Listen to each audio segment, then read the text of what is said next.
We're going to take just a second to make sure everybody gets in. While you're waiting, I believe you're all muted. That's excellent. You can stay muted throughout the service until it's time to share. Also, just want to let you know that we are recording today's service so that the family will have this as a keepsake. Take just another few seconds to see if anybody else joins us.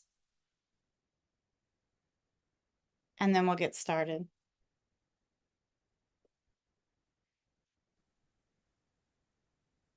I'd like to begin with a quotation from Rabindranath Tagore. Peace be my heart. Let the time for the parting be sweet. Let it not be a death, but completeness. Let love melt into memory and pain into songs. Let the flight through the sky end in the folding of the wings over the nest. Let the last touch of your hands be gentle like a flower of the night. Stand still, O beautiful end, for a moment, and say your last words in silence. I bow to you and hold up my lamp to light you on your way. Welcome to this celebration of the life of William Bhagirath Crowell. And on behalf of the family, I want to thank you all for being here. The gift of your time and your energy is deeply appreciated. We hold this ceremony to share our memories of William and to comfort each other in his absence. And we're drawn here by our common love, our common respect, and our common grief. This is not only an occasion to remember William, but also an occasion for Thanksgiving, because we're thankful for the gift of life and we're thankful that William lived among us.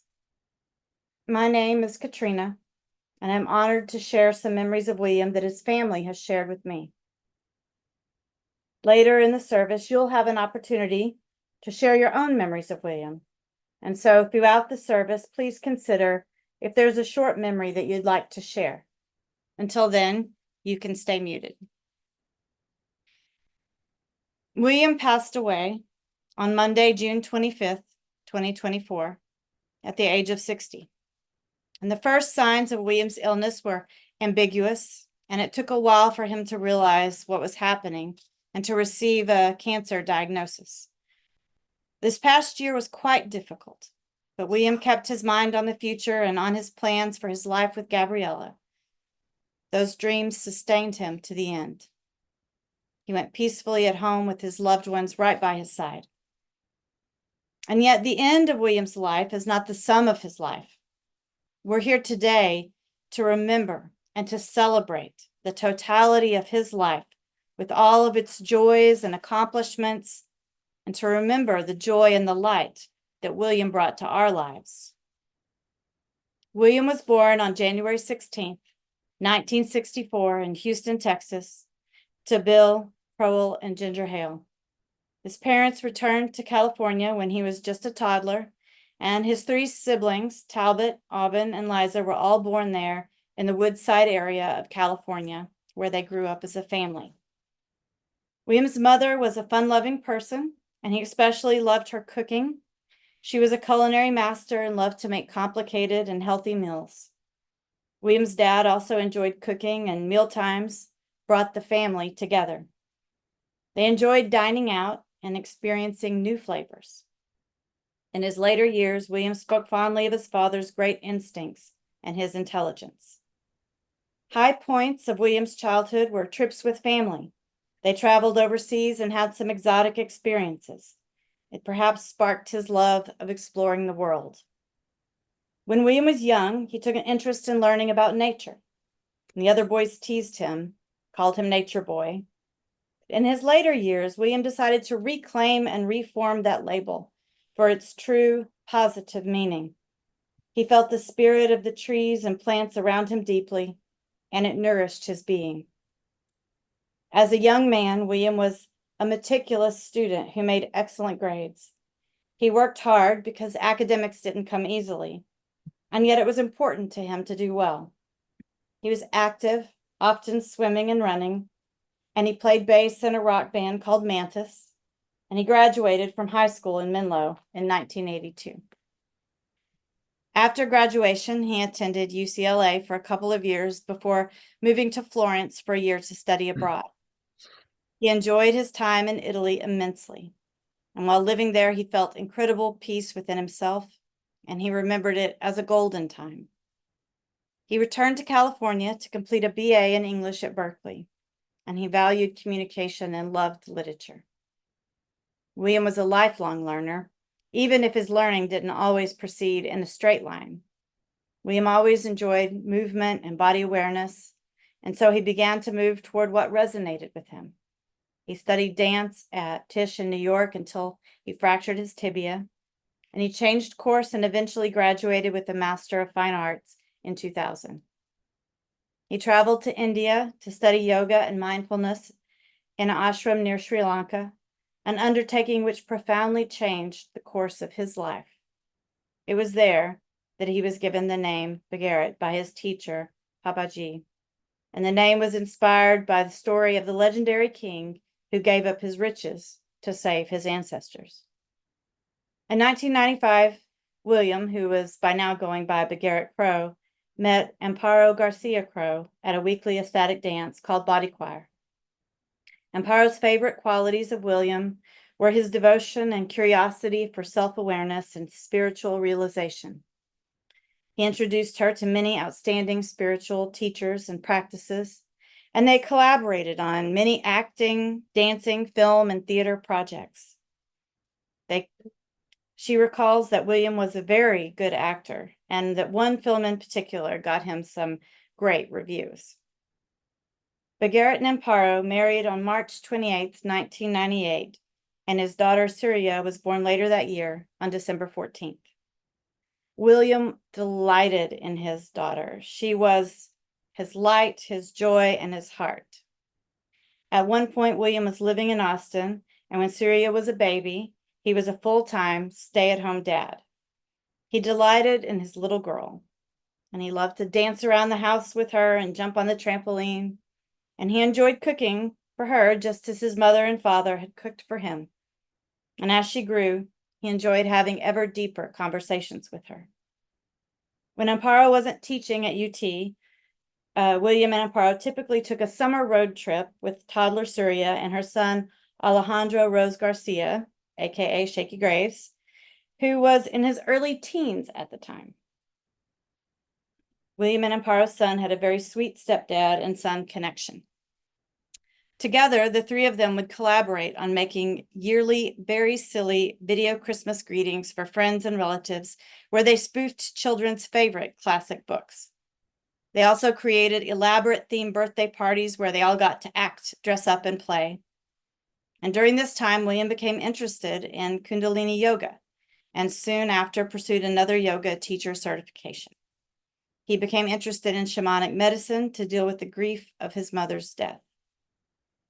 In 2003, William and Amparo's marriage ended, but ultimately, because they stayed closely connected in order to best serve their daughter, Amparo reflects that she learned that love when gathered in a family, is eternal, sometimes regardless of the changes that the earthly and permanent relationships demand.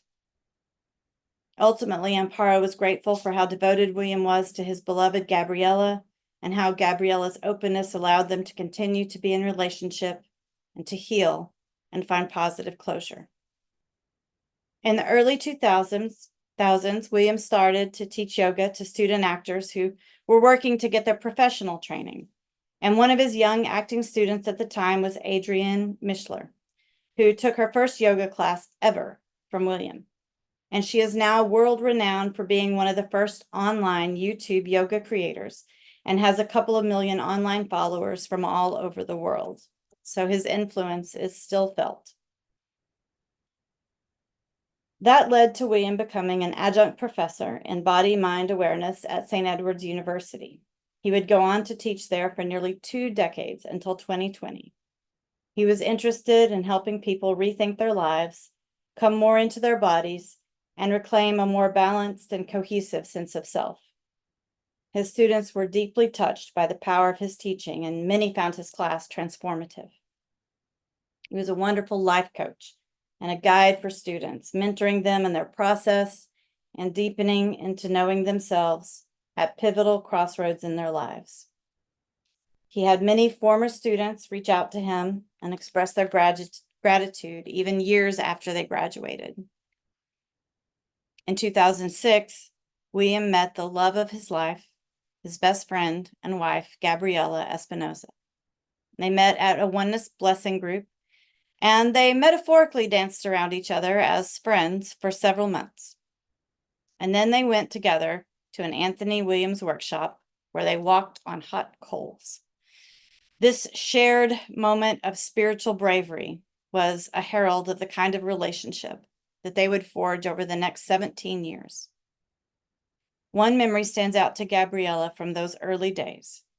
She recalls seeing William cross the room, holding 7-year-old Surya in his arms, and she felt as if they were a beacon of light lit just for her, and she knew that she loved the whole package, this quiet, reserved man and his darling daughter. Gabriella recalls William had this bright light about him, and she appreciated his no-nonsense personality as well as his ability to be spontaneous and have fun. If Gabriella was feeling down, he always knew what to say to bring her back to herself or help her to laugh. He brought joy, stability of the heart, and divine partnership on every level.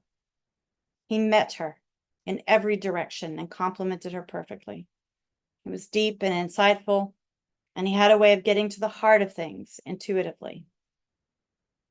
In 2007, William met one of his greatest spiritual teachers, his kitty soulmate, Federico, aka Kiko.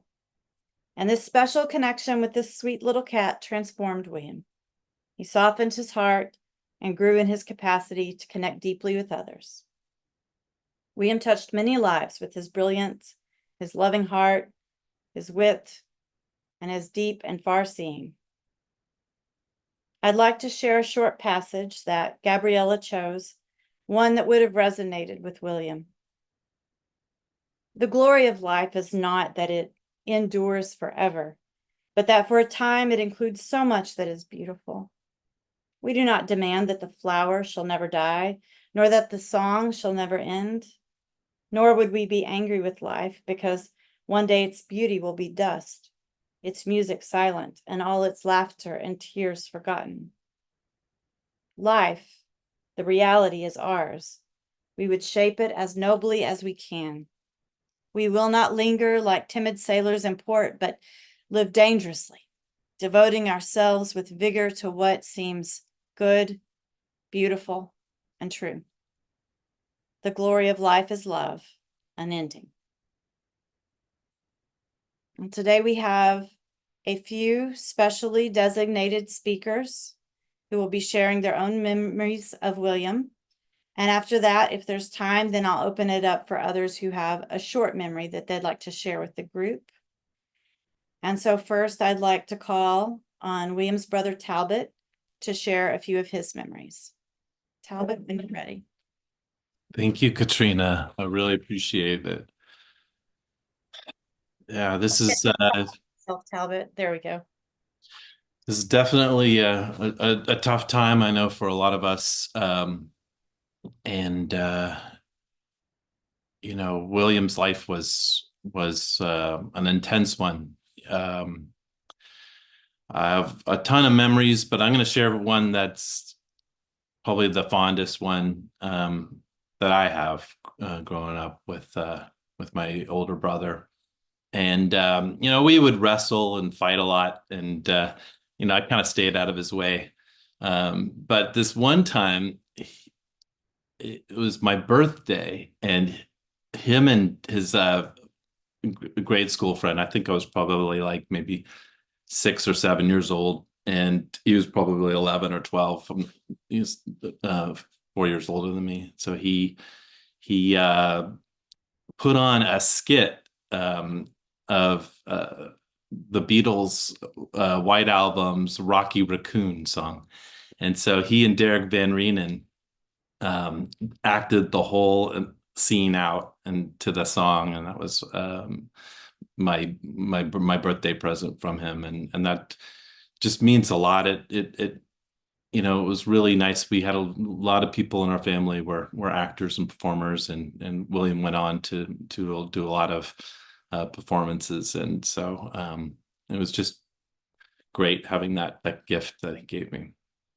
So that's it for me. Thank you, Katrina. Thank you, Talbot. And now we're going to call on William's cousin, Kelly Coleman, to share a few words.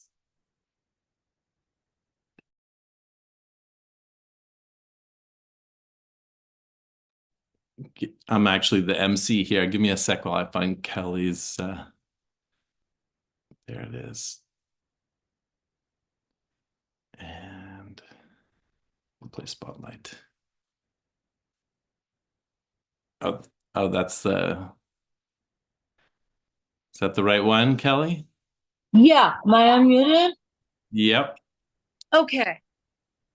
One of the things that about my cousin, we both were very determined when would get together, and always had some kind of a mission. And we were both different than a lot of people. And one Easter, we had to make Easter eggs for an Easter egg hunt that we were attending the next day. And I created an Easter egg that looked like Tiny Tim, the singer Tiny Tim. And we totally told his mother, Ginger, we said, please take all the Easter eggs you want, but leave this one be because we love this egg. And it became our child. Well, he ended up going with the rest of the eggs to the Easter egg hunt. And so at the Easter egg hunt, we were on a mission to find Tim. And finally, Will found Tim with this little girl, all very cute in her pigtails and patent leather shoes. And we tried to trade her with, I even found the golden egg. And I said, take this whole golden egg, please just give us this egg. She wouldn't give it up. So we took it by force. I have to admit, I'm not too proud of that, but we got in trouble for that. And so I ended up having to take Tim back home with me, back to Los Angeles, and kept Tim for a while. And some of you may know my mother was she was like a bloodhound dog. She could smell anything. And detected while I was at school, she found Tim, and he was not smelling too great at this point. So while I was at school, Mom had thrown him out. And I remember telling Will the news, and we wept. And the next time we saw each other again, we had a memorial for Tim. And he was the kind of person that those kinds of things just meant something to us. And anyway, I have so many other stories I can tell. This is only one of a million. And I miss him dearly. And I also missed him. So thanks for listening. Thank you, Kelly.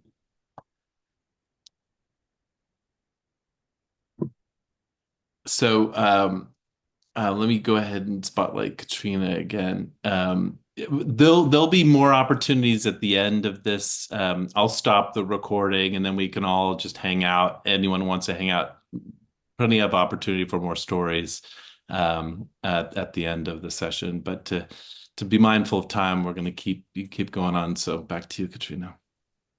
So next I'd like to call on William's childhood friend, T. Hardy Jackson. Hi, everyone. I love that story, Kelly. That was very funny.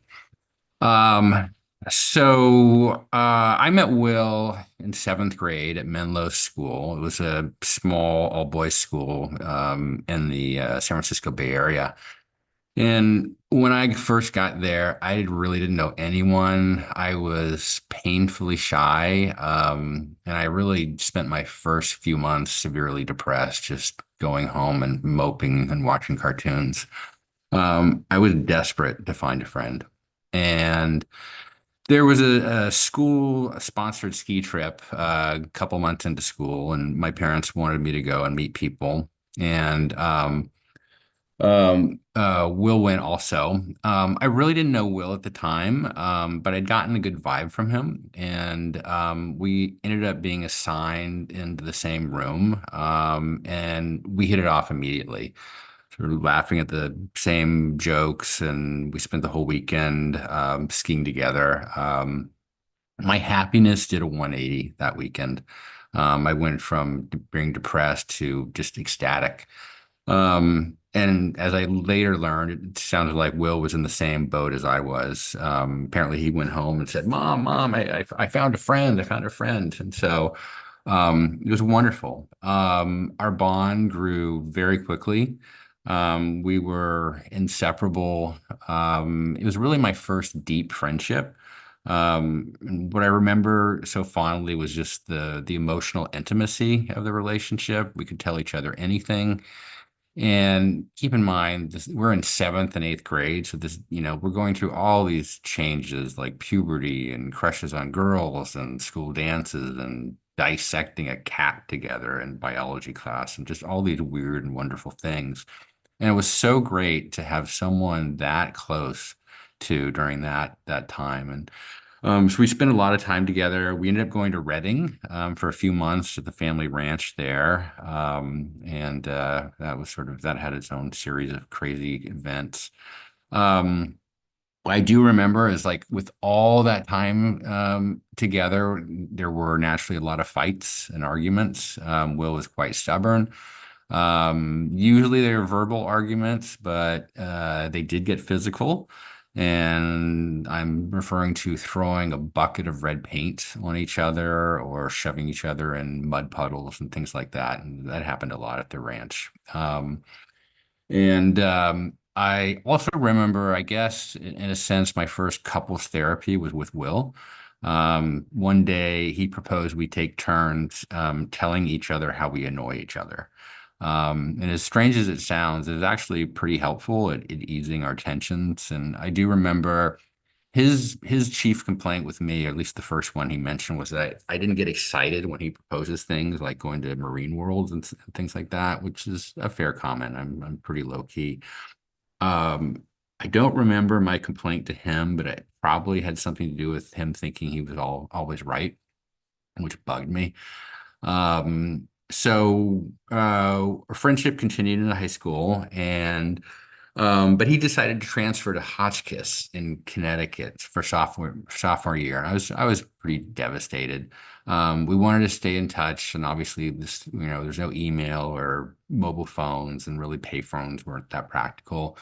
So we ended up devising a method where we record updates to each other on cassette tapes and then mail them to each other. So we'd each, talk for 20 minutes, mail it to the other person. They would talk and mail it back. And a little slow, but definitely beat writing letters. And it was a pretty good way of staying in touch. Fortunately, Will did not like Hotchkiss and decided to come back to California.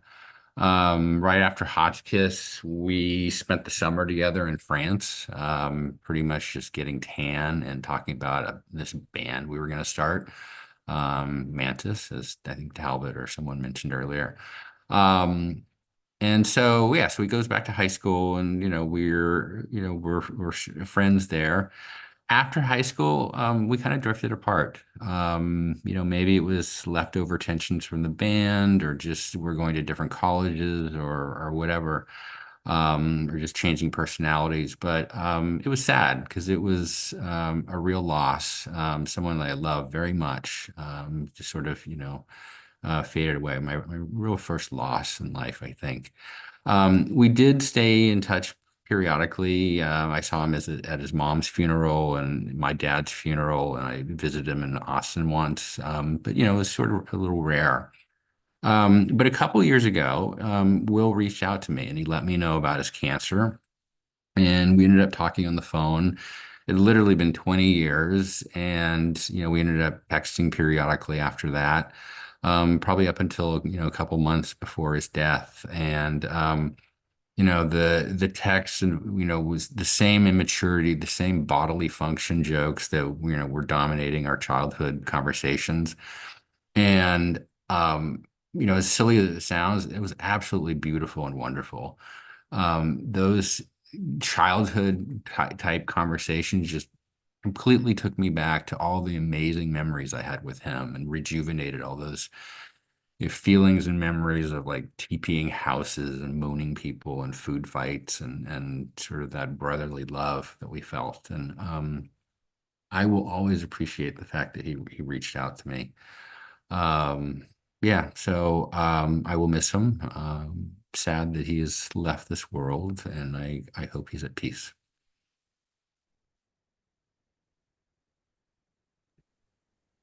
Thank you. Our final speaker today is William's close and longtime friend, Kip Wood.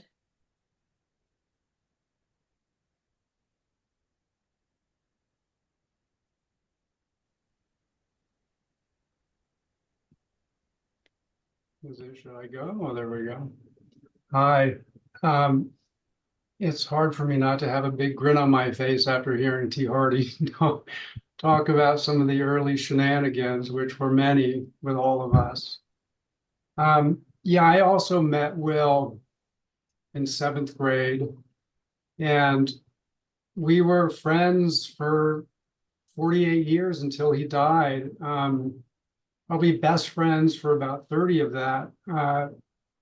So we spent a lot of time together. We spent time in the Bay Area. We spent time, I made a little list of all the places. We were in Los Angeles, in Santa Barbara, in Mount Shasta, New York, New Hampshire, Wyoming, Hawaii, Italy, Tunisia.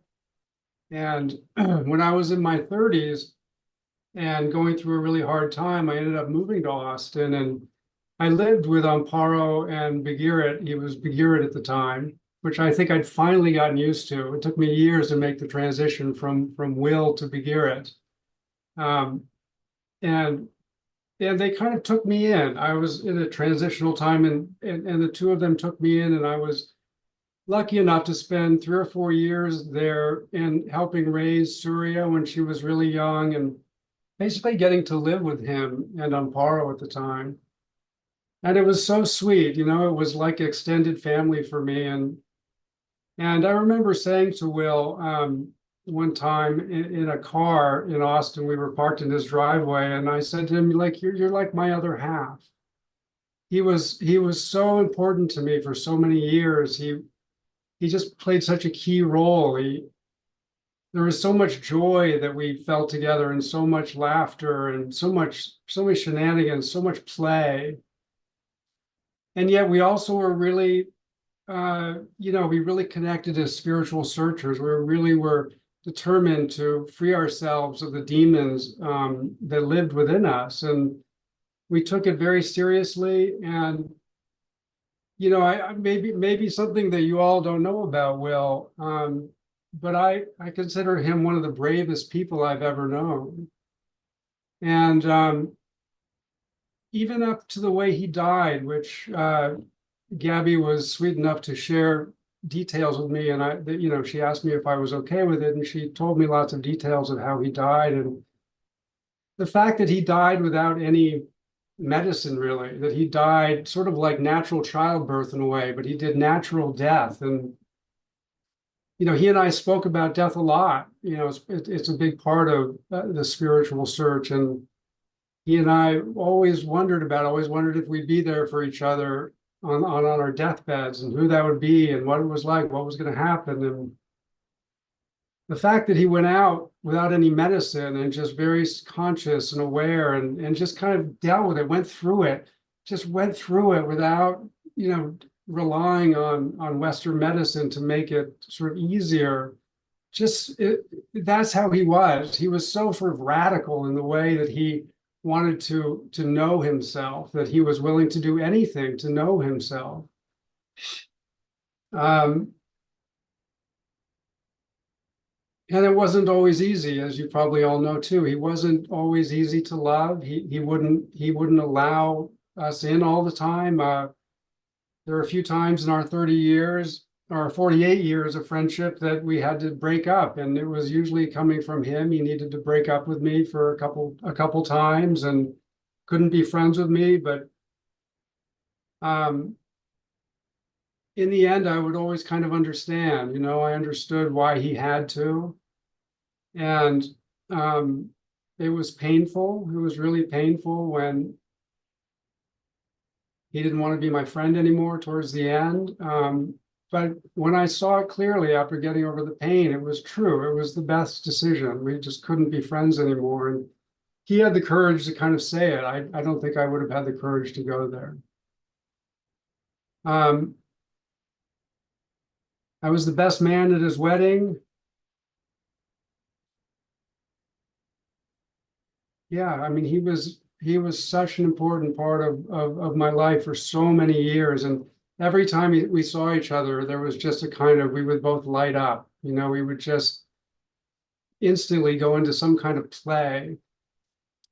And maybe I'll tell one story that I think kind of gives a bit of an example of his bravery and his ability to play. And that is when we were younger, probably up through our 20s or something. This particular story happened when we were both probably 18 years old. And we were flying to Hawaii.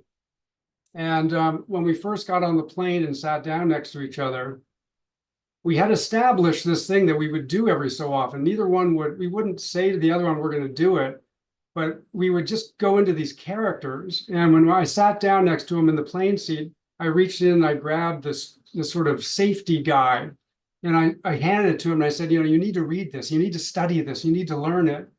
And he immediately could tell I was kind of playing a character, so he went into character.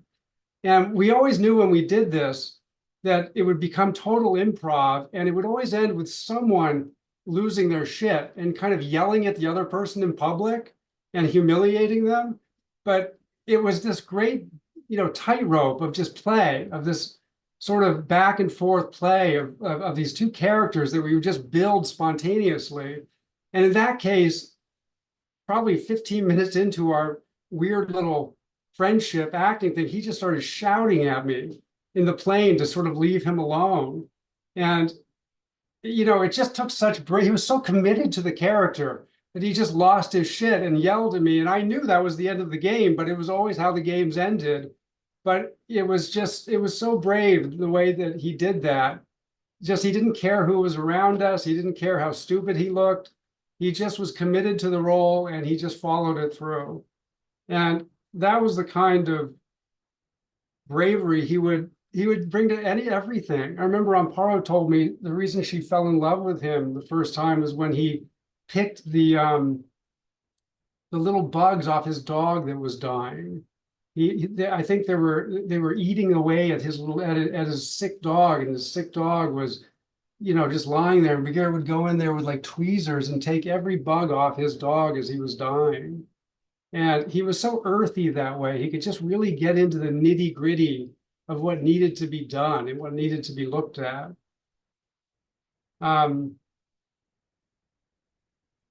Maybe just one last thing about him. I saw him struggle so much, I saw him struggle with who he was in the world. Did he have any value in the world? Did people see any value in him in the world? Did he feel any value as a worldly man? Spiritually, he could be like a freaking Buddha. He was one of the clearest, most insightful, most intuitive people I've ever met, and he could just kind of channel that Buddha sometimes. It was remarkable. And then sometimes he would just go into his place where he just wouldn't allow us in, and I always got the sense, or maybe this just came to me in the last year when I was thinking about his life more too, is that I think he struggled with being taken seriously. I think it was true from the time he was quite young that what he brought to the world, he didn't see had too much value, that he wasn't a successful businessman or a successful this, and where his talents were did not get a lot of value in our culture. And I watched him struggle just, wanting to be taken seriously, and he didn't feel like people really took him seriously. And those of us who loved him, and I'm really glad he had Gabby for, last however many wonderful years, that he found someone who just truly loved him. Those of us who loved him, I mean, he didn't need to be anything to me, I just loved Will. I just loved him. I didn't care what he did with his life or anything. I just loved him. And I think that was hard for him to really, really understand, that people just loved him.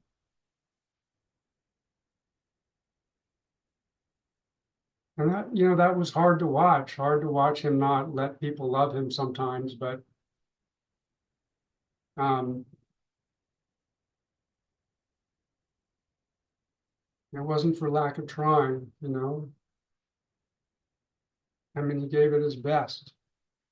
I always appreciate about that him. He kind of went all in, and it wasn't easy, but he went all in. Thank you.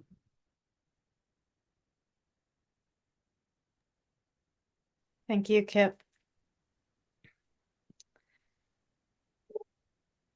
Someone once wrote, "Those we love don't go away. They walk beside us every day. Unseen, unheard, but always near. Still loved, still missed, and very dear.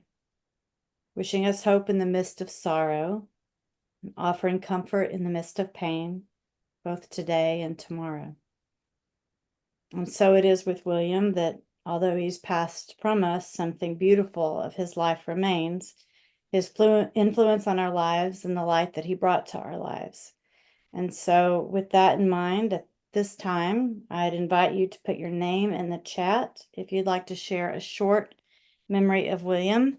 I do want to emphasize that it's going to be fairly short for each person who shares from here on out, just a minute. And if you'll put your own name in the chat message, that will help me make sure that I call on the right person. I'm just going to kind of go through and call on people. As I do, Talbot will be spotlighting you, and you can unmute yourself.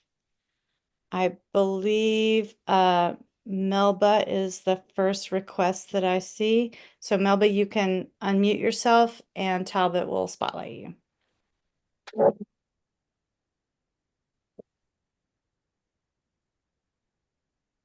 Hello.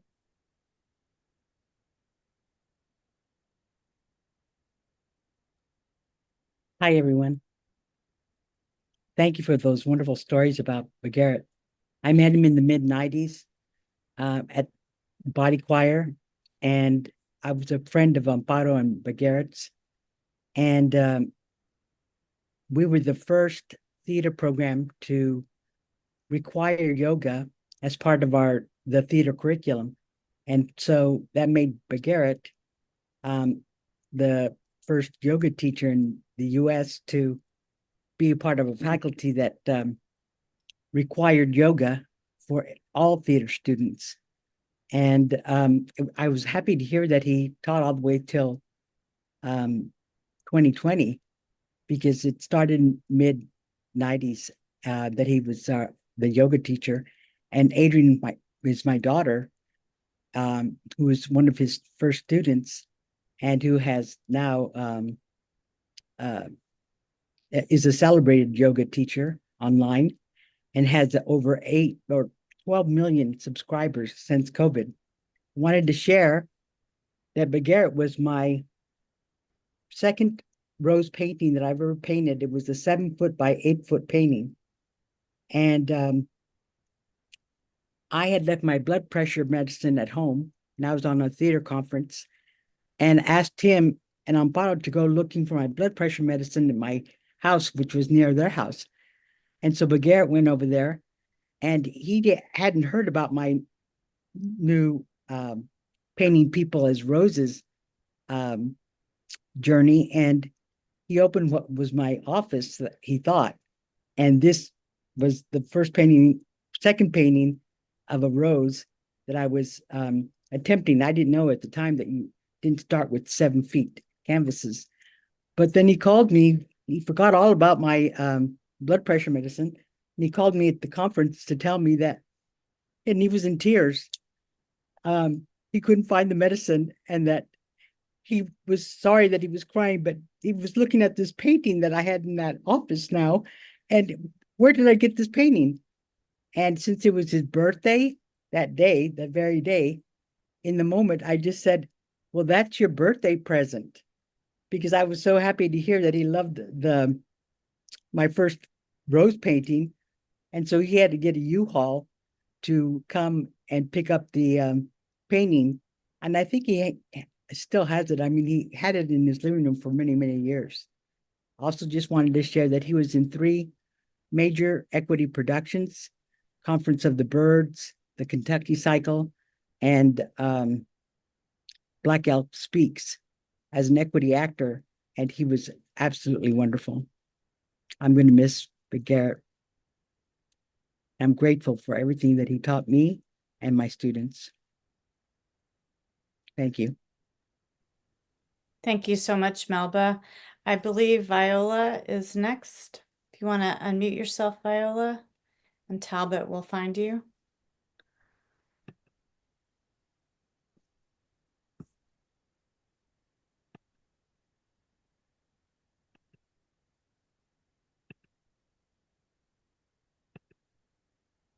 I believe you are still muted.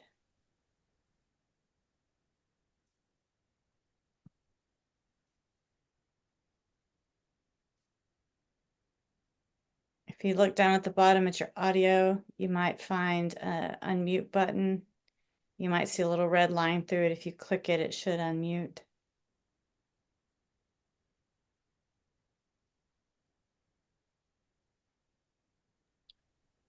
So why don't we go ahead to Cynthia while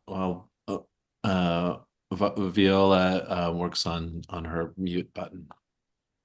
Okay. Cynthia?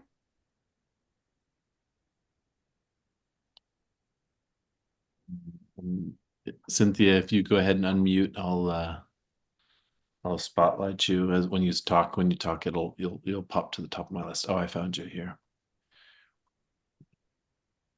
Am I unmuted? Yeah. Okay, it wasn't unmuting very easily. Hi, but we did it. So first of all, I'm so glad I'm here with everyone and hearing the stories, things I didn't know about William. Oh my gosh, it really helped me get in touch with my own loss about William. So that was very wonderful.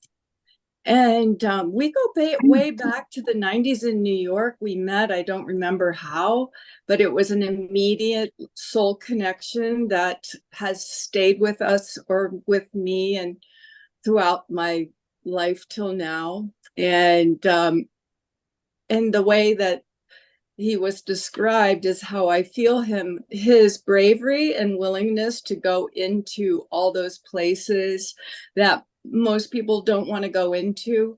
We would do that together. We'd try various tools. I had a circular breath thing that I did. We'd do that together and then share afterwards, and would discover all these places. So it was a very deep sharing and a lot of light, a lot of joy.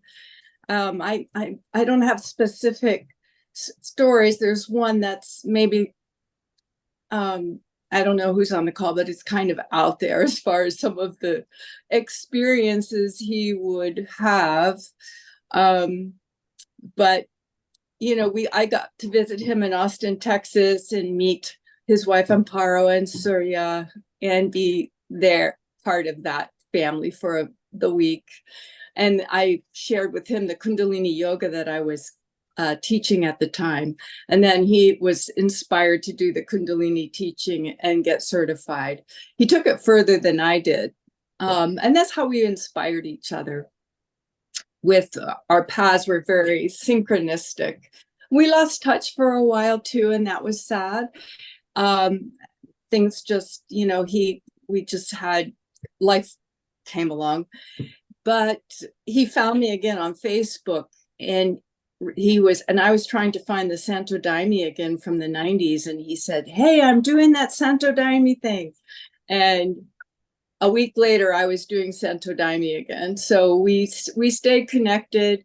He visited me like 2 years or a year before his death. So I got to spend some time with him, which was invaluable, just like always. Yes. And very precious to me. I will miss him greatly. Thank you. Thank you, Cynthia. And I think Viola has I finally got in. successfully got in, so you can spotlight her, Talbot. There we go. Okay, well, William, I knew him as Bhagirath first, of course. We met him through, of course, he got together with Gabby several years ago. He used to bring Surya over during Easter Sunday, and we would break the Easter eggs on my husband Joe. And so, but last year I remember he came over with a whole bunch of fireworks, and he just set them off in our driveway, and we had lots of fun. He was like a little boy, and very, very sweet. And one day also after that, he said, "Viola, I'm gonna make you some red caldo." And caldo means soup in Spanish. And I said, "Oh, great." So he brought me this huge pot of red soup with red cabbage and red, everything was red, all the vegetables. It was delicious. And then one day also he said, "Viola, get ready. I'm going to take you to the Chinese restaurant. It's my favorite." So we went out and we ate and we shared the food. And he was, like you said, he was stubborn. He didn't want to go to the doctors. He didn't want to deal with any of that. It was very brave of him, how he spent his last days. It was sad to see him go like that, but that's what he wanted. And I was glad I was there the last day before he left us, and stroked his red hair or blonde hair. And he went on. I said, it's time. If it's time to go, you need to go. And so Joe and I will miss him because he was a very sweet soul. And we're glad that he made our daughter very, very happy. And we're glad that we met his brother, and it was very sweet to us. And also everything revolves around food. We took him out to lunch. Talbot really liked the Mexican food, I guess. That's all I have. That's all. Thank you. Thank you so much. Washington Irving wrote, "There's a sacredness in tears. They're not the mark of weakness, but of power. They speak more eloquently than 10,000 tongues, and they are messengers of overwhelming grief and unspeakable love."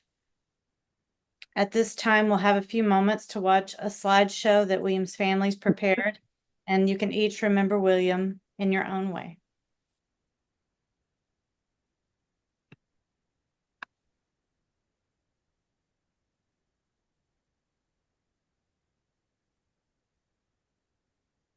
Let's hope it works.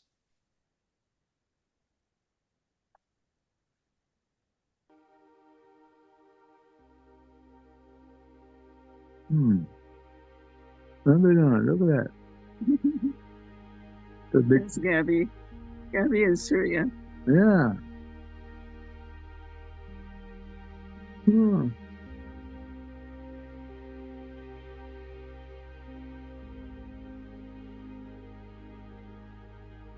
The cowboy hat.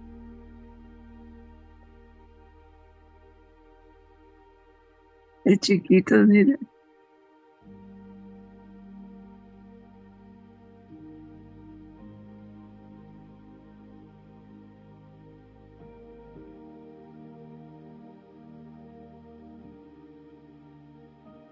Mhm.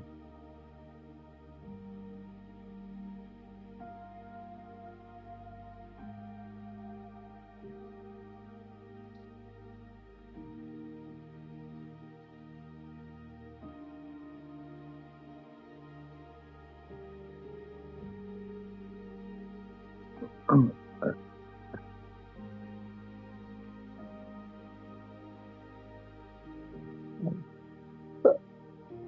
Debbie. it's all right.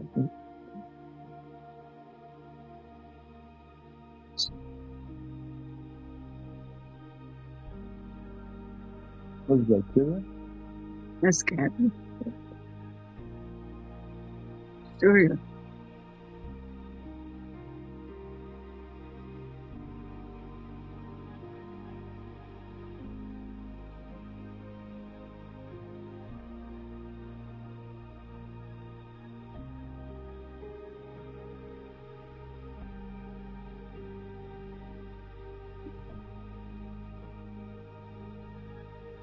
I can't find the mute button yet, Marty. Shut up.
Going to draw the formal portion of this service to a close.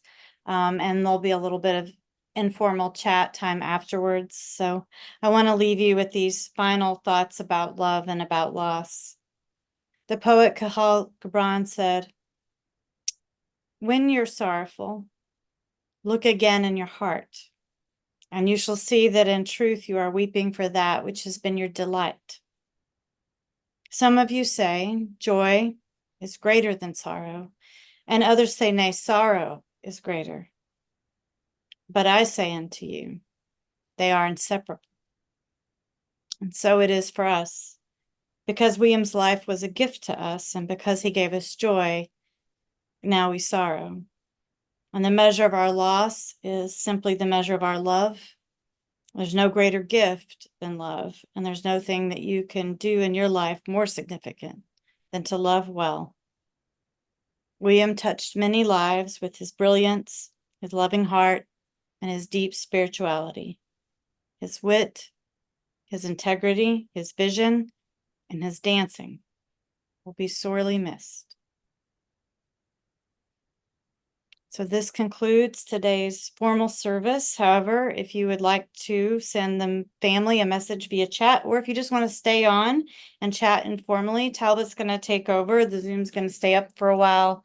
You can take me off spotlight and just let everybody see everybody's faces. You can turn off your mute buttons if you want and just kind of chat and stay and tell the family how you're feeling. Thank you so much for allowing me to lead today's service. And I will close. Thank you so much, Katrina. That was awesome. I think when I was sharing, I forgot to put the music on. Was the music playing? Yeah. Oh, it was good. Hmm. All right, let me stop recording and then y'all can share whatever you like. 1 second. All right, recording.